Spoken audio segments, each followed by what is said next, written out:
नासिक महाराष्ट्र राज्य का एक प्राचीन व ऐतिहासिक शहर है। गोदावरी नदी के तट पर स्थित नासिक शहर यहाँ पर लगने वाले कुंभ मेले के लिए पूरे विश्व में विख्यात है। यहाँ पर प्रत्येक 12 वर्ष में महाकुंभ व 6 वर्ष में अर्ध कुंभ का आयोजन किया जाता है। यह शहर मुंबई व पुणे के बाद महाराष्ट्र का तीसरा सबसे बड़ा शहर भी है। इसे पूर्व में नौसिखा व रोज सिटी के नाम से भी जाना जाता था। नासिक भारत का एकमात्र ऐसा शहर भी है जहां पर भारत की लगभग 90% शराब का उत्पादन किया जाता है। नासिक धार्मिक परंपराओं के साथ जुड़ा होने के कारण यहाँ देश विदेश से आने वाले पर्यटकों का तांता लगा रहता है। नासिक शहर महाराष्ट्र की राजधानी मुंबई से 190 किलोमीटर व भारत की राजधानी दिल्ली से 1275 किलोमीटर की दूरी पर स्थित है। भौगोलिक दृष्टिकोण से नासिक जिला कई पड़ोसी जिलों की सीमा से सटा हुआ है।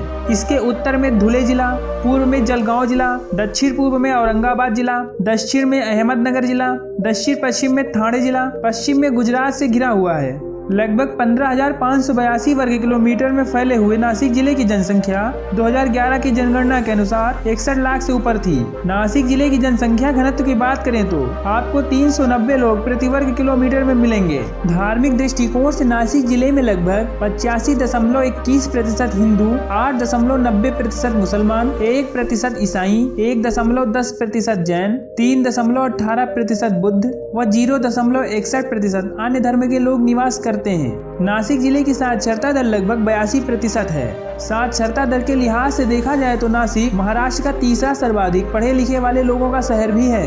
इतिहास के पन्ने बताते हैं कि नासिक नाम की उत्पत्ति रामायण महाकाव्य से जुड़ी हुई है, क्योंकि माना जाता है कि यह वही स्थान है जहाँ लक्ष्मण ने रावण की बहन शूर्पणखा की नाक काटी थी, इसीलिए इसका नाम नासिक पड़ा। इसके अलावा यह भी कहा जाता है कि यहाँ बहने वाली गोदावरी नदी 9 पहाड़ियों से होकर बहती है, जिसके कारण इसे नौसिखा कहा जाता था, जो बाद में बदलकर नासिक हो गया। इसे रामायण काल में पंचवटी के नाम से भी जाना जाता था। नासिक शहर की अर्थव्यवस्था मुख्य रूप से कृषि व छोटे बड़े उद्योगों पर निर्भर है। यहाँ के प्रमुख उद्योगों में शराब उत्पादन, Hindustan aeronautics limited, CAT limited, Hindustan Unilever limited व अन्य कई उद्योग स्थापित हैं। इसके अलावा यहाँ कृषि में अंगूर की खेती मुख्य रूप से की जाती है। यशवंतराय चव्हाण विद्यालय, संदीप विश्वविद्यालय, Maharashtra open university, Maharashtra university of health science, government polytechnic आदि यहाँ के प्रमुख शिक्षण संस्थान हैं। आवागमन के दृष्टिकोण से नासिक शहर रेल मार्ग, सड़क मार्ग व वायु मार्ग से जुड़ा हुआ है।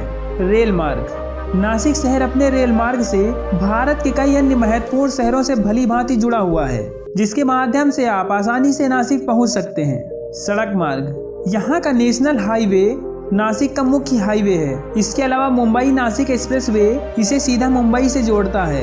यहाँ पर भारत का पहला 10 लेन एक्सप्रेसवे नासिक और पुणे के बीच बनने जा रहा है, जिसके माध्यम से नासिक आने वाले पर्यटकों व श्रद्धालुओं को और भी आसानी होगी। वायु मार्ग नासिक अपने घरेलू हवाई अड्डे के माध्यम से देश के अन्य व बड़े शहरों से भली भांति जुड़ा हुआ है, जैसे अहमदाबाद, मुंबई, पुणे, हैदराबाद, बेंगलोर व दिल्ली। नासिक जिला अपनी खूबसूरती व पर्यटक स्थलों के लिए देश ही नहीं बल्कि विदेशों में भी जाना जाता है। हर साल लाखों लोग इस शहर की खूबसूरती व पर्यटक स्थलों को देखने आते हैं। आइए जानते हैं वे कौन से पर्यटक स्थल हैं जिनके बिना नासिक का भ्रमण अधूरा है। त्र्यंबकेश्वर मंदिर। श्री त्र्यंबकेश्वर मंदिर नासिक शहर से लगभग 28 किलोमीटर की दूरी पर स्थित है, जो ब्रह्मगिरी पर्वत के पास स्थित है, जहां से होकर गोदावरी नदी बहती है। इसका निर्माण तीसरे पेशवा बालाजी बाजीराव ने एक पुराने मंदिर के स्थान पर करवाया था।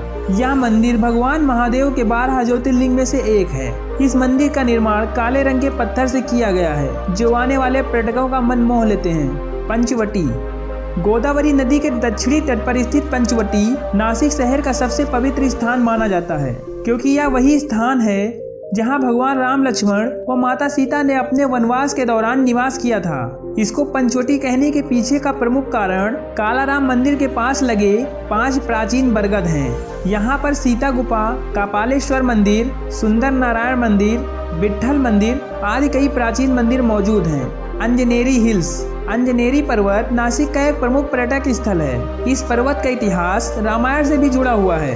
बताया जाता है कि यह वही पर्वत है जहां हनुमान जी का जन्म हुआ था। इस पर्वत का नाम अंजनेरी पर्वत भगवान हनुमान की माता अंजनी के नाम पर पड़ा है। इस पर्वत पर स्थित मंदिर तक आप ट्रैकिंग करके पहुंच सकते हैं। कालाराम मंदिर, यह मंदिर हिंदुओं के प्रमुख तीर्थ स्थलों में से एक है जो नासिक में पंचवटी के पास स्थित है। यह मंदिर भगवान राम को समर्पित है। इसमें स्थापित मूर्ति का रंग काला होने के कारण इसे कालाराम मंदिर कहा जाता है। इस मंदिर के अंदर भगवान राम के साथ साथ लक्ष्मण व माता सीता की प्रतिमा भी मौजूद है। रामकुंड, नासिक के पंचवटी में स्थित राम कुंड को एक पवित्र कुंड माना जाता है क्योंकि पौराणिक मान्यताओं के अनुसार भगवान राम अपने वनवास के दौरान इसी कुंड में स्नान किया था। इसीलिए पंचवटी आने वाले श्रद्धालु इसमें स्नान करते हैं क्योंकि कहा जाता है इसमें स्नान करने से सारे पाप धुल जाते हैं। आर्टिलरी केंद्र, नासिक के पांडवनेली गुफाओं के पास स्थित यह केंद्र एशिया का सबसे बड़ा आर्टिलरी केंद्र है जो आजादी के दौरान पाकिस्तान से नासिक लाया गया था। इसमें सैनिकों को प्रशिक्षण दिया जाता है। यहाँ आर्टिलरी संग्रहालय व युद्ध स्मारक भी बने हुए हैं जो भारत के सैनिकों का इतिहास बताते हैं। सप्तशृंगी, नासिक शहर से लगभग 60 किलोमीटर की दूरी पर स्थित सप्तशृंगी एक बहुत ही खूबसूरत पर्यटक स्थल है जो पर्यटकों के बीच आकर्षण का केंद्र बना हुआ है। यह मुख्य रूप से माता सप्तशृंगी देवी को समर्पित है जो देवी भगवती का एक रूप है। सीता गुफा, मुक्तिधाम, हरिहर किला, सोमेश्वर, डूगरवादी जलप्रपात, पांडवलेनी गुफाएं आदि यहाँ के प्रमुख दर्शनीय व ऐतिहासिक पर्यटक स्थल हैं। तो दोस्तों, आज का वीडियो कैसा लगा कमेंट करके अवश्य बताएं। वीडियो पसंद आया हो तो लाइक और शेयर करना ना भूलें। धन्यवाद।